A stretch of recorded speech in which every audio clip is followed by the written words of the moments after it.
যে আমলে গুনাহ মাফ হয়ে যায় চোখের পলকে। মানুষের জীবন ভুলে ভরা।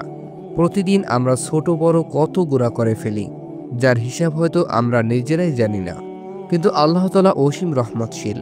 তিনি এমন কিছু সহজ আমল আমাদের শিখিয়েছেন, যার মাধ্যমে চোখের পলকেই মাফ হয়ে যায় অসংখ্য গুনাহ। রাসূলুল্লাহ সাল্লাল্লাহু আলাইহি ওয়াসাল্লাম বলেছেন, যে ব্যক্তি একবার সুবহানাল্লাহি ওয়া বিহামদিহি বলে, তার সমুদ্রের ফেনার মতো গুনাহ মাফ করে দেওয়া হয়। সহিহ মুসলিম।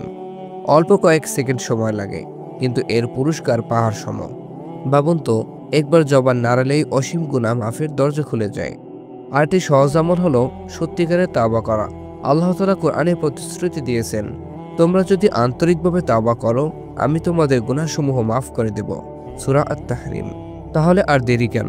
আজ থেকেই শুরু করি সুবহানাল্লাহি ওয়া বিহামদিহি পড়া আর আল্লাহর দরবারে চোখ বেজানো তাওবা। গুনাহ মাফের সহজ আমল আজই শুরু করুন। মনে রাখবেন, আল্লাহ তাআলা বলেন, তোমরা আমার রহমত থেকে নিরাশ হয় না। প্রিয় ভাই বোনেরা, যদি আল হিকানের এই ভিডিওটি আপনাদের উপকারে আসে, তাহলে আল হিকান চ্যানেলটি সাবস্ক্রাইব করুন, ভিডিওটিতে লাইক ও শেয়ার করুন, আর পরবর্তী ইসলামিক জ্ঞান সমৃদ্ধ ভিডিওগুলো সবার আগে দেখতে বেল আইকনটি বাজিয়ে দিন।